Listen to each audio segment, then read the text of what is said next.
Assalamualaikum warahmatullahi wabarakatuh. Al-mawdu'atu li ta'lim an-nisa' was-sibyan oleh Syekh Abdul Qadir Al-Fasi Al-Maghribi radhiyallahu ta'ala anhu. Muka surat yang ke-8. Qala al-musannifu radhiyallahu ta'ala anhu qa'imun bi nafsihi ay mustaqillun bidhatihi la yahtaju ila ghairihi fahuwa al-ghaniyyu 'ala al-itlaq qa'imun 'ala kulli nafsin bima kasabat fahuwa al-hayyul qayyum. Berdiri dengan sendirinya, iaitu zatnya yang tunggal, tidak berhajat kepada selainnya.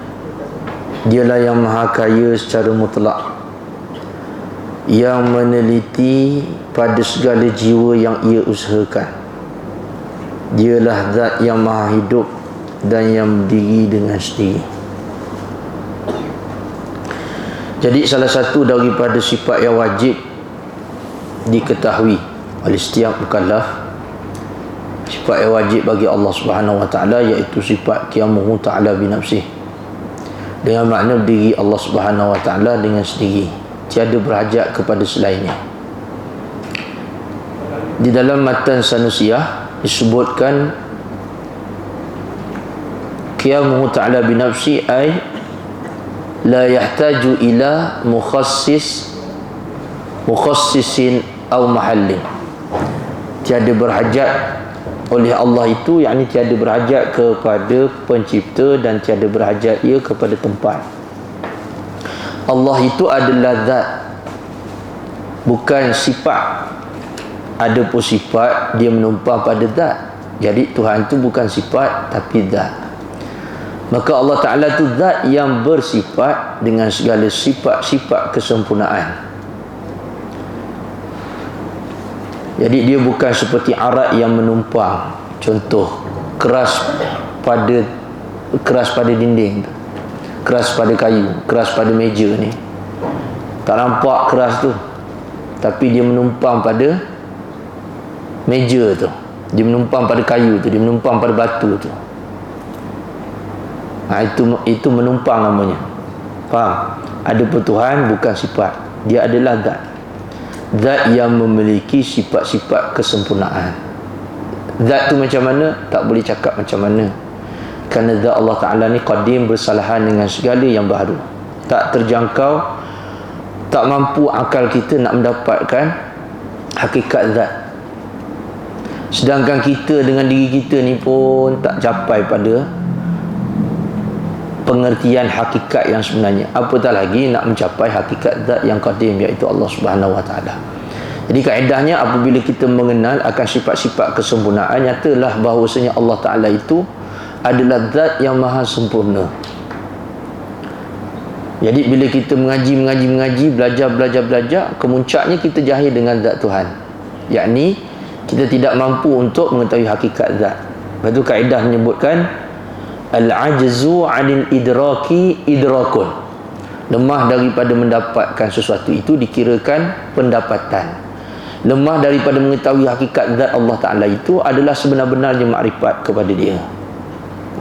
Memadai kita beriman dia adalah zat yang bersifat dengan segala sifat kesempurnaan, maha suci dia daripada sifat kekurangan maupun kelemahan. Faham? Jadi kita kena banyakkan zikir Allah, Allah, Allah, Allah, Allah, Allah. Banyakkan lidah ni menyebut nama Allah, Allah, Allah. InsyaAllah nanti di akhirat direzekikan melihat akan Allah, melihat akan zatnya yang maha sempurna. Orang beriman tak terdinding daripada melihat akan Allah di hari kiamat. Di akhirat nanti orang beriman tidak terdinding. Wujuhun yawma idzin nadhirah, wujuhun yawma idzin nadhirah ila rabbiha nadhirah. Quran. Pada hari itu, yakni hari kiamat, wajah-wajah mereka itu gilang dan gemilang kerana melihat akan Tuhan mereka. Yakni orang beriman tiada terdinding ia daripada melihat akan Allah Subhanahu wa taala. Sebut oleh Rasulullah sallallahu alaihi wasallam, Innakum satarawna rabbakum, sesungguhnya kamu akan benar melihat Tuhan kamu. Jadi orang yang memperbanyakkan menyebut nama Allah, sikit-sikit Allah, ingat Allah, sebut Allah, memperbanyakkan menyebut nama Allah, nanti direzekikan dia melihat akan Allah, zat Allah Subhanahu wa taala. Kaedah orang arif mengatakan siapa yang memperbanyakkan Allah di dunia ni, nanti di akhirat dia akan melihat akan Allah, Tuhan yang menciptakan dia. Kita kalau zikir banyak-banyak ni macam orang rindu dengan siapa yang disebut lah. Asyik sebut nama orang tu, sebut. Kita sama kita ni pun makhluk pun kalau sebut tu maknanya rindu tu. Satu orang mak, satu orang ayah, anak dia masuk asrama, nampak macam-macam, semua sebut nama anak dia, teringat kat anak dia. Kadang-kadang ada setengah ibu tu, dia duduk kat rumah, perut dia sakit, memulas, tak tahu pasal, akan memulas kerana nak buang besar, tiba-tiba sakit. Selalu insting macam ini seorang ibu, teringat anak dia mungkin dalam keadaan yang susah, dalam keadaan sakit dan sebagainya. Biasa dia buat macam tu, betul, kebetulan begitu. Sampai gitu perasaan seorang ibu. Terkadang-kadang juga berlaku pada seorang ayah. Asyik sebut nama anak, itu tanda kerinduan, teringat kepada si fulan. Kita sebagai hamba kalau banyak sebut nama Allah, itu ada alamat daripada tanda tak sabar-sabar nak bersama dengan Tuhan. Dalam kitab Ghaliyatul Mawa'idh Al-Iraqi, nama dia Al-Alusi radhiyallahu ta'ala anhu, nama penuh dia lupa dah dalam kitab tu. Tatkala hendak wafat Nabi Muhammad sallallahu alaihi wasallam, datang malaikat Israel menghadap Rasulullah sallallahu alaihi wasallam. Malaikat Israel tanya, katanya malaikat Israel sebelum dia bertanya itu, dia kata, wahai Muhammad, yakni Nabi Muhammad sallallahu alaihi wasallam, aku menyampaikan salam daripada Tuhanmu kepada kamu. Sesungguhnya Tuhan kamu rindu kepada kamu. Allah rindu kepada baginda Nabi Muhammad sallallahu alaihi wasallam. Lalu katanya malaikat Israel, Tuhan berfirman supaya aku menyampaikan kepada engkau, wahai Muhammad, adakah bersedia engkau untuk hari ini dicabut nyawa, ataupun engkau minta tangguh pilih hari yang lain, atau tak bersedia sekarang, boleh pilih untuk hari-hari yang akan datang, bila-bila, kalau tak bersedia untuk hari ini. Dan Nabi sallallahu alaihi wasallam mengatakan, wahai Israel, cabutlah nyawa aku, sesungguhnya aku juga rindu kepada Tuhan. Ini sebesar-besar dalil yang paling cinta rindu kepada Allah selayaknya adalah baginda Nabi Muhammad sallallahu alaihi wasallam. Sebab tu kita ni kena memperbanyakkan selawat. Boleh nak cakap rindu Allah, sayang Allah, tapi kita kena sedar yang kita ni hanya bercakap saja, di lidah saja. Sebab tu kena berselawat ke atas Nabi Muhammad SAW, kerana Rasulullah itulah adalah merupakan ketua bagi sekalian orang-orang yang asyikin, mereka yang benar kasihnya kepada Allah Subhanahu wa taala. Jadi orang yang mendakwa akan didakwa. Kalau kita mendakwa hari ini kasih kepada Allah, akan didakwa. Kalau hari ini kita mengatakan kasih kepada Nabi Muhammad, kita akan didakwa. Didakwa tu apa? Kena tak dengan apa yang kita dakwa dulu. Kata kasih kepada Allah, kasih kepada Nabi Muhammad sallallahu alaihi wasallam. Lepas tu mana buktinya? Bukti-bukti mana? Yang ada tak berbaloi dengan dakwaan tu. Sebab tu yang menolong kita adalah baginda Nabi Muhammad sallallahu alaihi wasallam. Esok di hari kiamat. Sebab tu orang arif dia malu nak cakap saya sayang, saya kasih. Saya sayang, saya kasih. Orang arif ahli tahqiq, sayang, nak cakap sayang Rasulullah tu menggigit lidah mereka daripada mengatakan ana uhibbuka ya Rasulullah. Kerana apa? Malu, tak layak nak cakap kasih kepada baginda Nabi Muhammad sallallahu alaihi wasallam.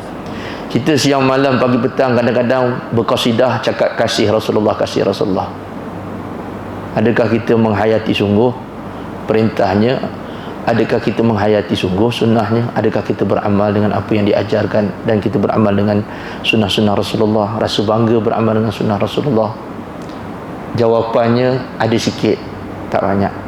Jadi itu tak layak sebenarnya nak cakap ungkapan tu. Jadi kena memperbanyakkan selawat ke atas Nabi Muhammad sallallahu alaihi wasallam. Sentiasa akur bahawasanya kita ni duduk bawah telapak Rasulullah sallallahu alaihi wasallam. Bila kita rasa macam tu, barulah benarlah sangat-sangat kitalah orangnya yang mengharapkan syafaat baginda Nabi Muhammad sallallahu alaihi wasallam. Ketika itu kita rasa tak ada apa-apa. Kita rasa kita tak ada apa-apa. Jadi dialah Allah Subhanahu wa taala, lagi tiada berhajat kepada selainnya. Kalau kita kata Tuhan berhajat kepada selainnya, jadi kufur. Kerana kalau berhajat maknanya lemah. Sebab tu dia tak berhajat kepada pencipta dan dia tiada berhajat kepada tempat. Tak berhajat. Dia tak berhajat kepada arah. Arah tak ada bagi Allah Ta'ala, mustahil ada arah. Kalau dah ada arah atas, arah tepi, arah bawah, arah kiri, arah kanan. Tak ada arah. Kalau ada arah, macam ada pihak. Maha suci Allah daripada semua itu.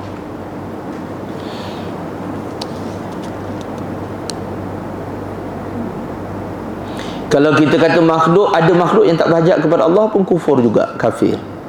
Kerana kalau ada walau daripada sebahagian juzuk sedikit yang tiada berhajat kepada Allah, maknanya Allah Ta'ala lemah juga. Ada yang boleh bersendiri, sama dengan Tuhan juga. Dia buat sendiri, Tuhan tak masuk campur, maknanya Tuhan lemah kat situ. Automatik kata Tuhan lemah. Sebab ada benda yang dia bukan dia yang cipta.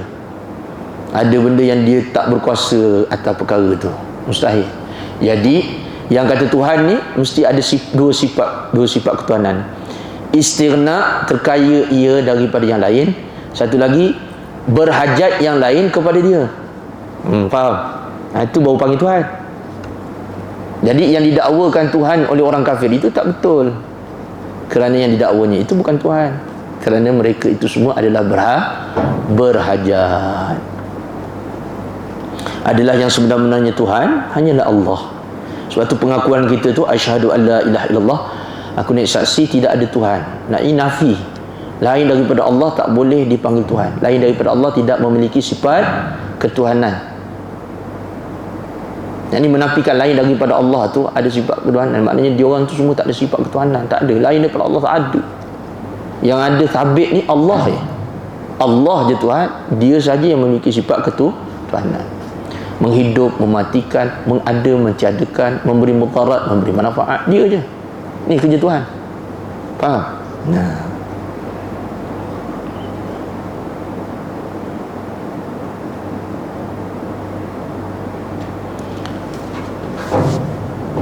Wahidun fi dhatihi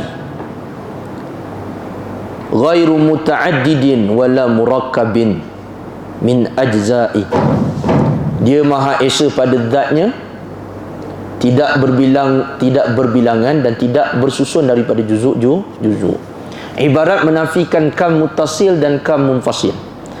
Kam muttasil iaitulah berbilang-bilang dalam bentuk bersusun. Kam munfasil berbilang-bilang dari sudut bercerai. Jadi dua-dua tu Tuhan tak ada. Maknanya sifat lemah tu Tuhan tak ada. Bersusun-susun, macam makhluk bersusun-susun daripada anasir angin, air, darah, macam-macam dalam tubuh badan manusia ni. Begitu juga binatang, begitu juga tumbuh-tumbuhan dan sekaliannya lah. Dalam bentuk nampak ke tak nampak ke, halus-halus angin tu semua mustahil bagi Allah Subhanahu Wa Taala. Ataupun ada satu bentuk yang sama dengan Allah, atau ada satu zat yang sama dengan zat Allah Ta'ala. Ini semua mustahil. Jadi lain daripada Allah Ta'ala itu adalah baharu saja. Adapun Allah bersalahan dengan segala yang baharu. Itu yang dipanggil kata sepada zat. Sebenarnya Allah Ta'ala juga sepada sifat. Sepada sifat. Allah dengan sifat kudrah itulah yang menjadikan setiap sesuatu yang ada daripada yang mungkinan. Tak ada kudrah yang lain. Kudrah itulah, dengan sifat kudrah itulah yang maha sempurna, meliputi setiap sesuatu, baik yang besar ke yang kecil ke daripada makhluk. Dialah yang menciptakan dengan sifat kudrah tu. Begitu juga dengan ilmu tu lah, ilmunya yang qadim. Dia maha mengetahui akan tiap-tiap sesuatu dengan ilmu tu, ilmu qadim tu lah. Tak ada besar kecil ke apa ke, tak ada. Berbilang-bilang pada sifat tu, tak ada. Atau ada zat yang lain bersifat dengan sifat yang macam dia, mustahil. Itu dari sudut menafikan munfasil pada sifat. Yang tadi bersusun, sifat tu macam bersusun-susun. Ada sifat yang macam ni, ada sifat yang macam ni, ada sifat yang macam ni, ada sifat. Tak, Tuhan satu sifat tu je. Mengadakan semut, mengadakan kita dengan sifat tu. Tak ada sifat yang lain daripada tu. Ada yang lain bersifat seperti sifat Allah, itu dipanggil munfasil, cerai. Itu pun mustahil juga bagi Allah Subhanahu Wa Taala. Jadi Allah Taala ni sepada sifat. Faham? Dan dia tidak pernah mematah-matahkan sifat dia bagi kat orang. Contoh kalau kita bergerak, Tuhan yang jadikan pergerakan tu. Faham? Termasuk gerak hati, Tuhan juga yang jadikan. Hakikatnya begitulah. Jangan kita fahamkan Tuhan bagi izin kepada kita, yakni dengan izin Allah baru kita gerak. Dengan memahamkan kita ada kuasa, baru dengan kuasa tu kita gerak. Itu salah. Zahir je nampak kita bergerak, hakikat Allah yang menjadikan pergerakan tu. Falam taqtuluhum walakinna Allah qatalahum wama ramaita idh ramaita walakinna Allah rama. Ayat ini turun semasa perang Badar. Habis perang Badar, ayat ini turun. Sebab sahabat-sahabat baginda Nabi Muhammad sallallahu alaihi wasallam sangat gembira kemenangan Islam diberikan kepada mereka. Islam tu menang kerana ramai orang kafir terbunuh. Datang pertolongan Allah daripada malaikat-malaikat. Tak pernah berlaku malaikat-malaikat turun pada peperangan tu dan berperang, melainkan berlakunya ke atas umat baginda Nabi Muhammad sallallahu alaihi wasallam, sahabat ketika tu. Dan malaikat yang turun tu pergi berperang sekali, bunuh orang kafir. Selepas daripada perang Badar tu, maka mereka pun jadi seronoklah sebab Islam menang. Lalu Allah Subhanahu Wa Taala menurunkan ayat ni, panduan kepada mereka. Falam taqtuluhum walakinna Allah qatalahum. Bukanlah kamu wahai sahabat yang membunuh akan mereka itu, tapi zahirnya sahabat-sahabat yang bunuh kan? Sahabat-sahabat yang bunuh. Bahkan Rasulullah sallallahu alaihi wasallam sendiri sama-sama berperang. Falam taqtuluhum walakinna Allah qatalahum. Tetapi Allah yang membunuh mereka. Ini ayat hakikat. Zahir nampak kamu sekalian yang membunuh, tapi ingat hakikat aku yang membunuh mereka, yang mematikan aku. Wa ma ramaita, dan tiadalah engkau melontar wahai Muhammad, yakni Nabi Muhammad sallallahu alaihi wasallam. Idh ramaita, ketika nampak memang Rasulullah yang melontar. Rasulullah ambil kepal tanah, lontar kepada pihak musyrikin, buta mata mereka itu dengan kehendak Allah. Wa ma ramaita idh ramaita walakinna Allah rama. Tetapi hakikatnya Allah yang melontar. Allah yang menjadikan perbuatan lontar tu, beranak batu tu, kepal tanah ke apa ke sekalipun yang datang dari pihak kita ni, perbuatan tu hakikat Allah yang menjadikan pada hakikatnya dengan kehendak Allah. Wallahu khalaqakum wama ta'malun. Dan Allah yang menjadikan kamu dan menjadikan seluruh perbuatan kamu. Ni ayat namanya ayat hakikat, ayat muhkamat. Ayat muhkamat terang hakikat perbuatan daripada Allah. Maknanya tiada perbuatan pada hakikatnya melainkan satu perbuatan, ya Allah Subhanahu Wa Taala. Itu dipanggil tauhidul af'al. Hanya Allah saja yang mampu memberi bekas. Faham? Datang orang kita pula ambil ayat ni, wa ma ramaita id ramaita, buat pergi mancing pula. Buat pergi memancing. Orang suruh belajar tauhid, amalkan ayat ni. Fahamkan mana ayat hakikat, mana ayat zahir. Jadi nampaklah Tuhan. Nampak Tuhan tu mengenal oleh engkau akan Tuhan. Maksudnya macam tu. Ni ambil ayat ni buat petua. Nanti bolehlah dapat ikan yang besar-besar. Wa ma ramaita id ramaita walakinallaha ramah. Bukan kepala tanah, dekat cacing tu dibaca. Campak. Dengan harapannya dapatlah ikan besar-besar. Salah tak salah kalau tuan nak baca ayat Quran ke apa ke. Orang panggil buat tambah perkat pekerjaan, tak ada salah. Tapi ceritanya belajar tauhid tak nak. Kalau duduk atas bot menyembuh-nyembuh ayat Quran. Ini masalah. Faham? Jadi ada ayat ni merujuk kepada hakikat perbuatan hanyalah Allah aja. Faham? Meskipun ini ayat hakikat, jangan jadikan alasan kita pergi menampar orang pula. Tampar orang pun marah. Apa awak tampar saya? Zahir nampak saya, hakikat Allah. Siapa suruh praktikal macam tu? Siapa suruh praktikal buat kerja yang macam tu? Ni nak beritahu kalau mengaji tauhid, akidah, jadi berserahlah kepada Allah Subhanahu Wa Taala. Meskipun usaha ikhtiar hamba tu wujud, ada. Tapi di sebalik tu, kalau dah balik pada hakikat, segala-galanya Allah. Jadi kena redha segala-galanya. Faham? Dari sudut usaha ikhtiar hamba mesti buat yang baik-baik je. Kerana yang baik itu berserta dengan keredaan Tuhan. Yang buruk, yang keji, yang melanggar syarak itu berserta dengan kemurkaan Tuhan. Hamba mesti ikut barang yang diperintah, jauhi barang yang ditegah atau yang dilarang. Itu hamba. Faham? Sebab tu kita ni berjalan mesti ada syariat. Berpegang dengan syariat. Berpegang molek syariat tu, kita faham molek, belajar mana yang halal, mana yang haram, mana boleh buat, mana yang tak boleh buat.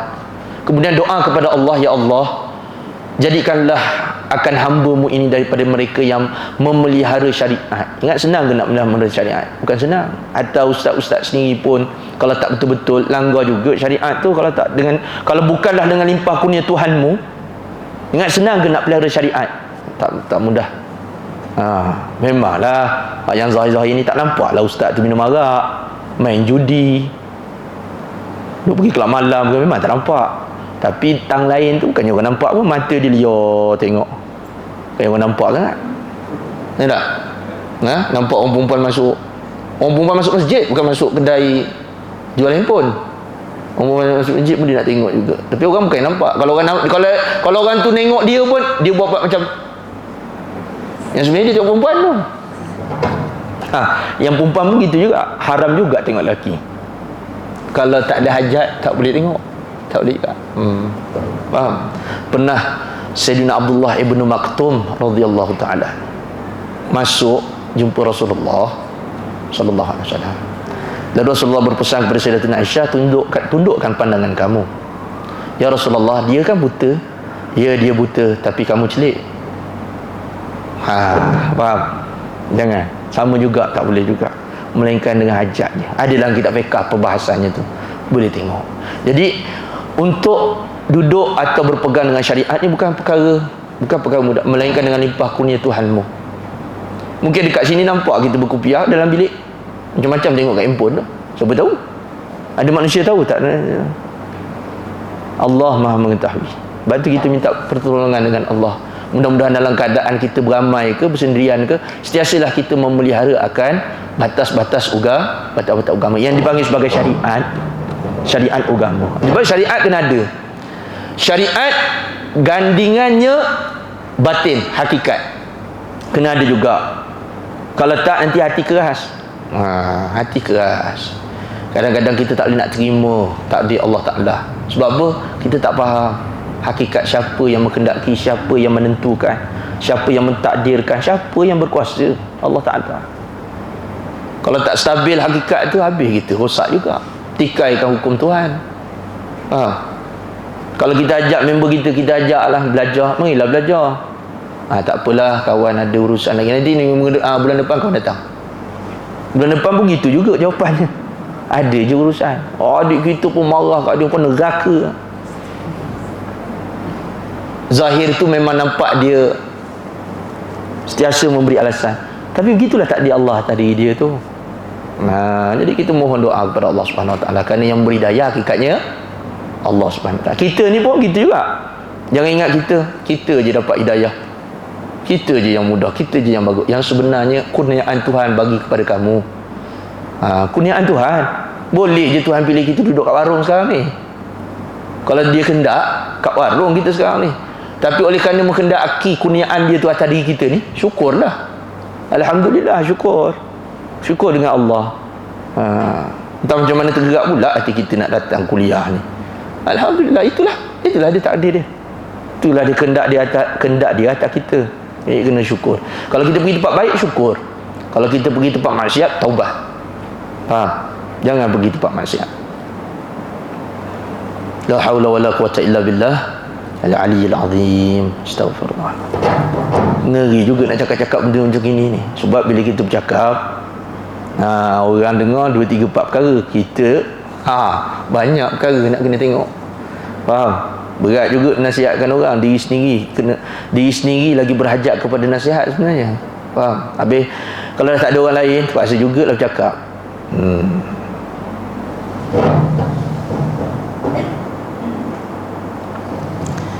Jadi yang stabilnya syariat ada, hakikat pun kena ada. Jadi stabil. Sebab tu Tuhan jadikan dua mata kita ni hikmah. Kalau kita pandang depan, tengok depan, berjalan, mata kita terang dua-dua ni, insya-Allah mudah. Kalau salah satu problem, dia tak berapa nak jelas sangat. Lagi orang tengok orang yang pakai cimata, tengok pelajar-pelajar saya tu ada yang pakai cimata. Dia buka je cimata dia, terus dah tak kenal Ustaz Taufik. Penat aku buat isyarat, ingatkan dia nampak. Mata dia sekejap sepet, sekejap terbuka, sekejap sepet, terbuka. Oi, Ustaz Taufik ni lah. Ustaz Taufik. Ingatkan siapa? Sebab dia tak terang nampak. Rabun jauh. Orang muda rabun jauh. Orang tu pula rabun dekat. Baca kitab ni Ji. Dalam kitab ni ada. Tu disebut, maaf Ustaz, cimata tak bawa, teropong tak bawa, tak nampak. Faham? Kalau pandangan kabur atau pandangan sebelah mata kita ada masalah, tak boleh nak nampak terang. Begitu juga kalau syariat kita rapuh, berat. Syariat okey, hakikat batin kita pula rapuh, pun tak boleh juga. Jadi dua-dua kena terang. Dua-dua kita kena belajar juga. Ada kekuatan. Faham? Sebab tu Imam Malik radhiyallahu taala anhu menyatakan, man ta'allama wa lam yatasawwafa faqad tafassaqa wa man yatasawwaf wa lam yata'allam faqad tazandaqa wa man yajma'u bainahuma faqad tahaqqaqa. Tuan-tuan dengar koko semua tu. Man ta'allama, siapa yang belajar ilmu, yakni syariat, walam yatasawwaf, tapi tidak bertasawuf, yakni hakikat, tak belajar batin, tak belajar macam mana nak buang sifat-sifat mazmumah, nak jaga hati daripada penyakit-penyakit hati, nak nampak ainul basirah dia biar terang, nampak bahawasanya semua dengan kehendak Allah, redha dengan ketentuan Tuhan. Faqad tafassaqa, sesungguhnya dia telah fasik.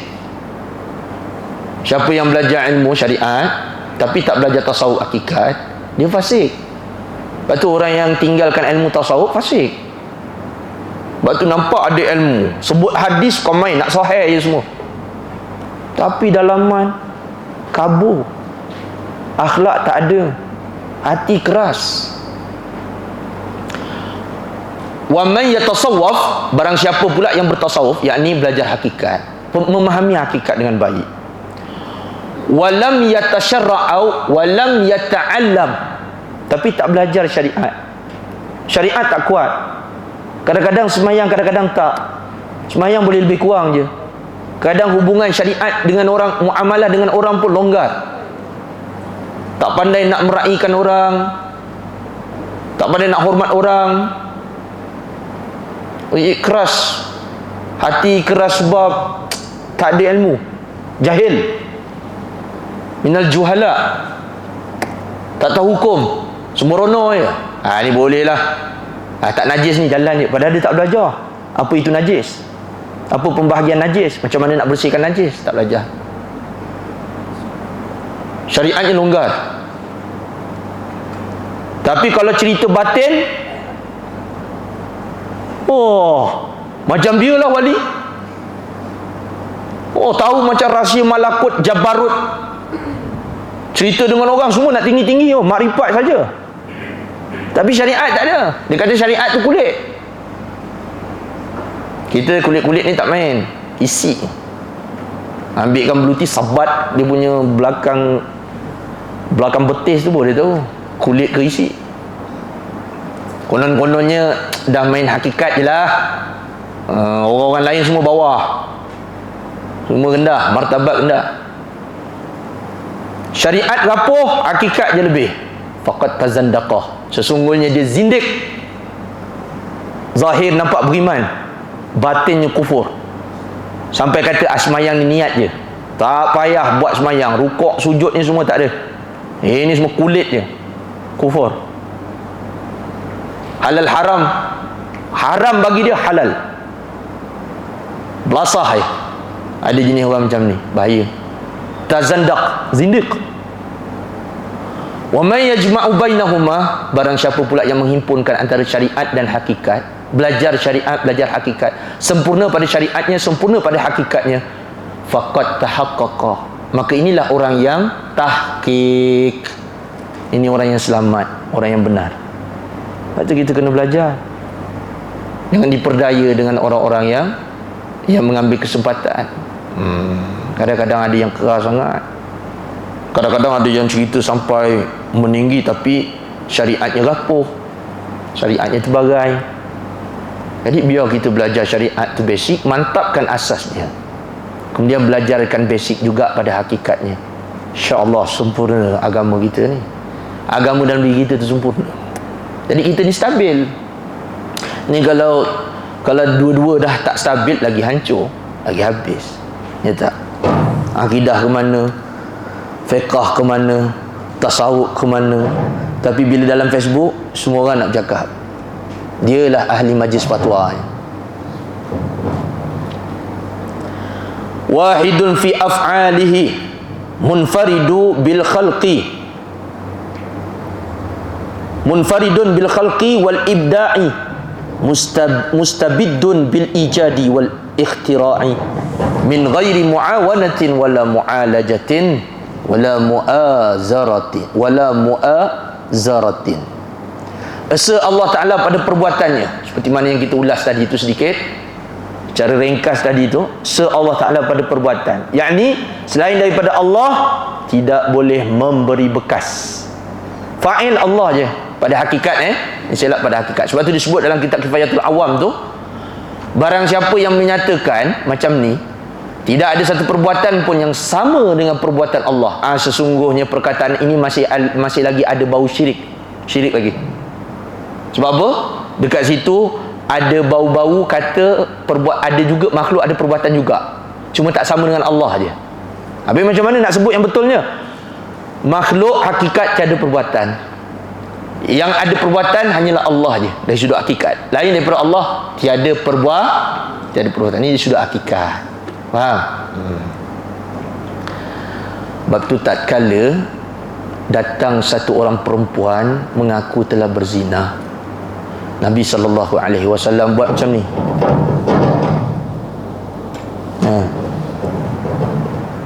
Buat macam ni. Ahli isyarat mengatakan Rasulullah buat macam ni sebab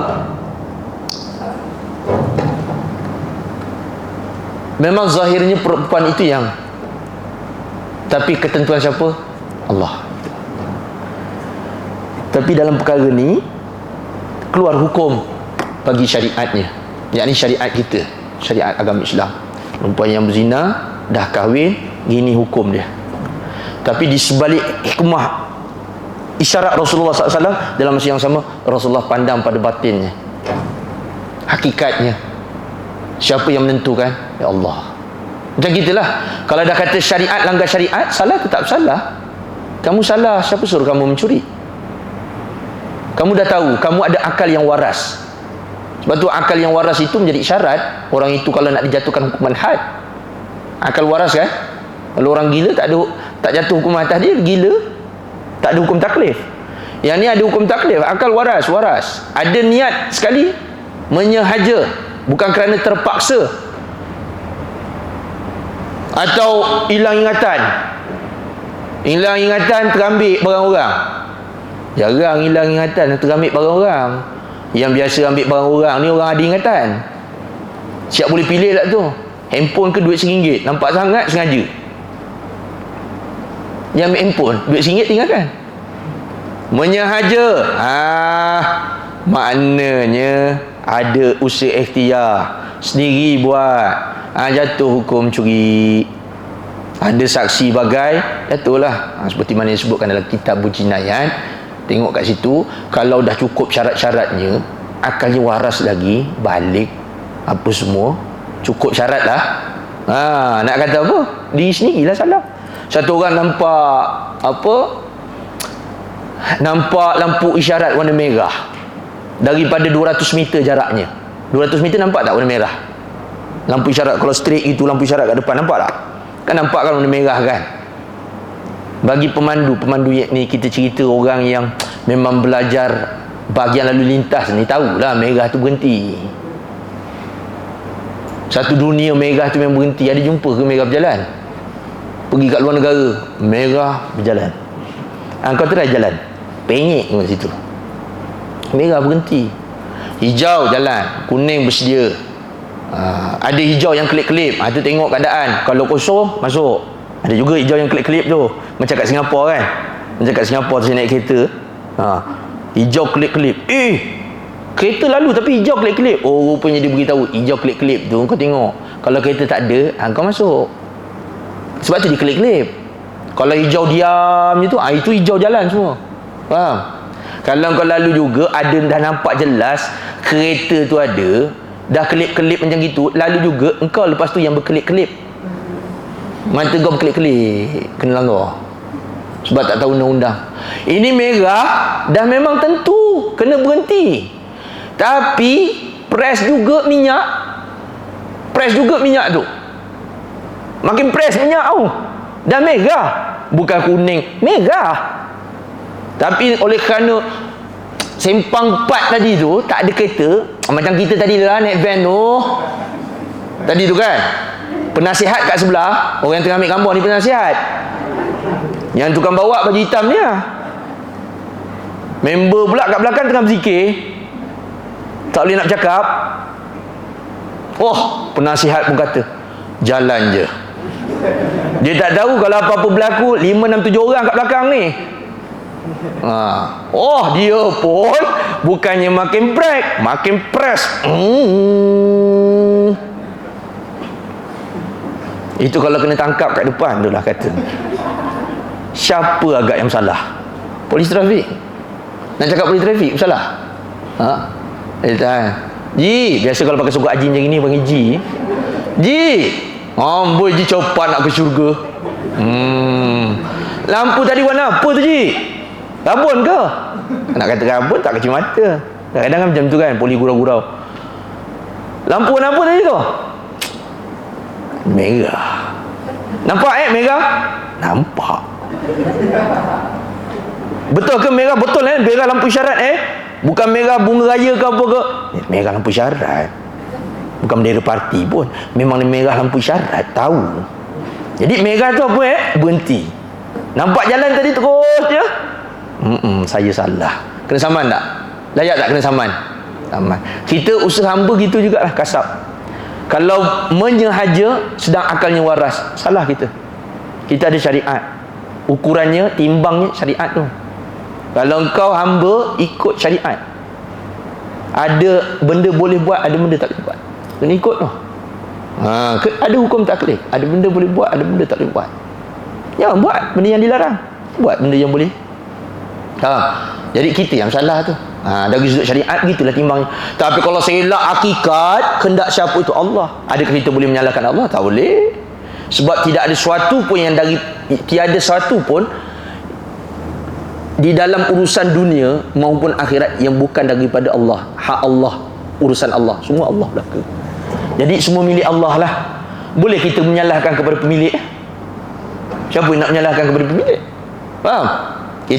Tapi kalau kita bersalah, ya tak? Ya, kerana kita terikat dengan undang-undang. Kita ada peraturan agama. Faham? Tapi nak ceritanya, betapalah baginda Rasulullah sallallahu alaihi wasallam sempurna pada zahir dan batinnya. Rasulullah mengajarkan kita mana yang boleh, mana yang tak boleh.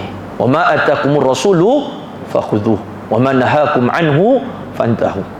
Barang yang didatangkan, yakni diperintah buat, kau ambil, buat. Barang yang ditegah, jangan buat. Jelas tu Rasulullah mengajarkan kepada kita melalui para ulama dan sebagainya. Sampai kepada kita tu melalui para ulama lah. Barang yang ditegah, jangan buat. Tu syariat. Adapun dari sudut hakikat, tak ada yang boleh mengatasi kehendak Allah Subhanahu Wa Taala. Itu cerita dia, faham? Sebab itulah boleh, tiada boleh mengalaskan takdir. Dia ada boleh dan tak boleh. Yang tak bolehnya, tak boleh mengalaskan takdir pada perkara-perkara yang dinisbahkan dengan perbuatan kita, syariat. Kita langgar syariat, kita nak nisbahkan, apa nak buat? Saya curi barang awak ni dah takdir, saya curi barang awak, apa nak buat? Saya tak boleh dihukum sebab Allah yang jadikan, takdir Allah. Boleh macam tu? Tak boleh. Tak boleh. Tapi ada juga masa-masa yang boleh alas dengan takdir. Contoh, kalau ditohmah orang, kita dah bertaubat, kita dah buat baik, tapi ditohmah, engkau ni memang keturunan pencuri, jangan-jangan benda yang hilang kat sini kau lah pencurinya. Janganlah cakap macam itu, pakcik. Saya ni dulu je macam tu, sekarang saya dah bertaubat, tak buat lagi dah, tak mengulang lagi dah. Jangan babitkan keluarga saya. Saya dah, sungguh saya dah bertaubat, saya tak buat benda-benda macam tu. Aku tak percaya. Engkau memang teruk, dulu engkau memang gitu kan, contohlah. Kau memang hina, kau keji, sampai bila kau tak bersih. Lalu dia pun kata, pakcik tuduh saya macam ni, hina saya macam ni, kan ni dah takdir Allah. Yalah, aku tahulah takdir. Pakcik tak belajar ilmu tauhid, syariat macam mana, hakikat macam mana, kan dia kehendak Allah. Baik buruk datang daripada Allah. Rukun iman kan macam tu kan. Dia dengar macam tu, dia belah ngalaskan takdir ketika ditohmah. Boleh, faham? Boleh. Ala kulli hal, belajarlah tuan-tuan dan puan-puan, insya-Allah. Taqabbalallahu minkum.